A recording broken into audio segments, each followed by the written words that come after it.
សួស្តីបងប្អូនឥឡូវនៅវីដេអូនេះខ្ញុំនឹងបង្ហាញបងប្អូនអំពីការប្រើប្រាស់ tool បន្ទាប់ពី tool color replacement tool ដែលមានឈ្មោះថា mixer brush អញ្ចឹងសួរថាតើ mixer brush នេះគេប្រើយ៉ាងម៉េចតើវាមានលក្ខណៈយ៉ាងម៉េចការប្រើប្រាស់វាយ៉ាងម៉េចអញ្ចឹងដើម្បីបង្ហាញបងប្អូនបានគឺខ្ញុំគ្រាន់តែបង្កើតផ្ទាំងមួយថ្មីខ្ញុំចុច Control N ឬក៏ខ្ញុំចូលតាម file យកពាក្យថា new បន្ទាប់មកខ្ញុំយកលក្ខណៈ default Photoshop size ហើយខ្ញុំចុច OK បន្ទាប់មកខ្ញុំចុច Control X 0ដើម្បីឲ្យផ្ទាំង screen ពណ៌សរបស់ខ្ញុំនេះមកលក្ខណៈ fit ទីមួយខ្ញុំចង់បង្ហាញបងប្អូនអំពីកន្លែងនេះគឺទីមួយខ្ញុំចង់បង្ហាញបងប្អូនអំពីការប្រើប្រាស់កន្លែងនេះគឺជាកន្លែងនៅក្នុងការជ្រើសរើស mode brush ទំហំនៃ brush ឬក៏ hardness នៃ brush ឬក៏យើងអាច right click នៅលើផ្ទាំងនេះក៏អាចឃើញដូចគ្នាចំណុចមួយទៀតគឺ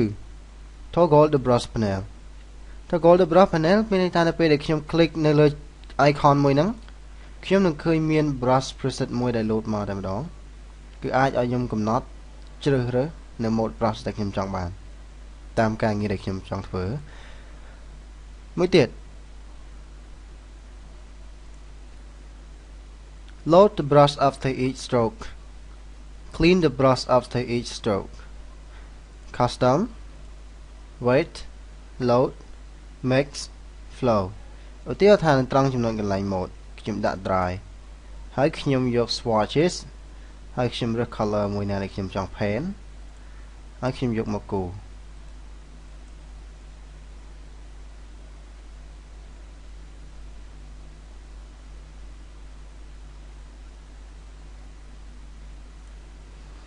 អូខេ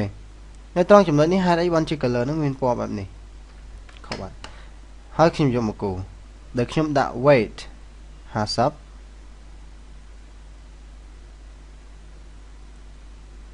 ខ្ញុំយក load 50 mix 50 flow ខ្ញុំដាក់50បន្ទាប់មកខ្ញុំគូអញ្ចឹងបងប្អូននឹងឃើញថាតើ color បែបដែលខ្ញុំបានគូនេះមានលក្ខណៈយ៉ាងម៉េចគឺមើលទៅហាក់បីដូចជា color មួយបែបចុងជក់របស់យើង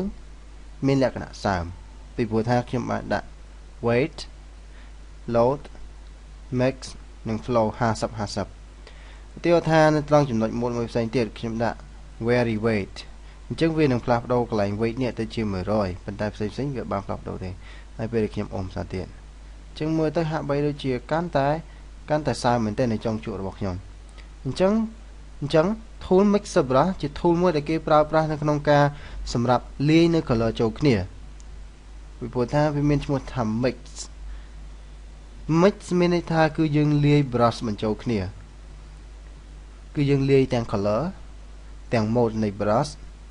អញ្ចឹងខ្ញុំសូមបង្ហាញបងប្អូនអំពីនៅត្រង់ចំណុច load នេះគឺចង់និយាយអំពី amount of the paint on the brush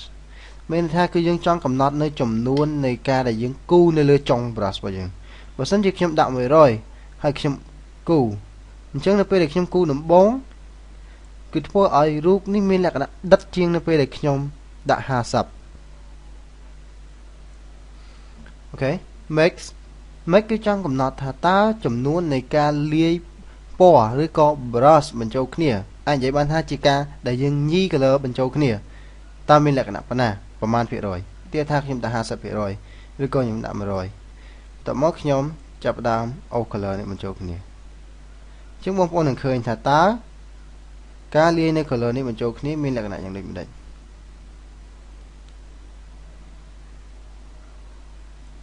អូខេចំនួន flow គឺចង់កំណត់ចំនួន red នៃ stroke របស់យើងឧទាហរណ៍ថាខ្ញុំដាក់ 100ខ្ញុំ click ហើយខ្ញុំគូដូចគ្នាហើយខ្ញុំយក color មួយផ្សេងខ្ញុំយក color បែបនេះហើយខ្ញុំគូ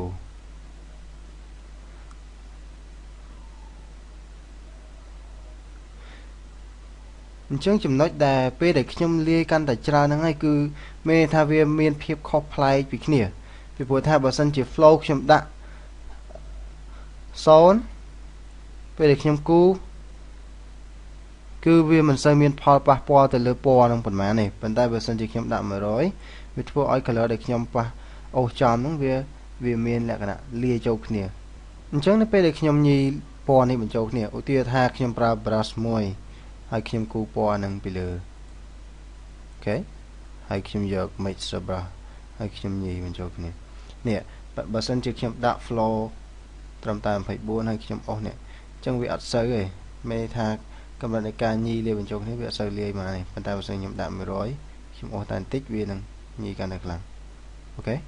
អញ្ចឹងការប្រើប្រាស់ mixer brush tool ខ្ញុំសូមបញ្ចប់តែប៉ុណ្នេះនៅពេលដែលវីដេអូបន្តដែលតាក់ទងជាមួយនឹងការអនុវត្តធ្វើរូបភាពតែម្ដងគឺបងប្អូននឹងយល់ថាពេលដែលខ្ញុំអនុវត្ត tool អីជាមួយនឹង tool អីបងប្អូននឹងយល់ថាកលៈទេសៈណាយើងគួរតែប្រើប្រាស់ tool ណាហើយការកំណត់វារបៀបម៉េចអរគុណច្រើន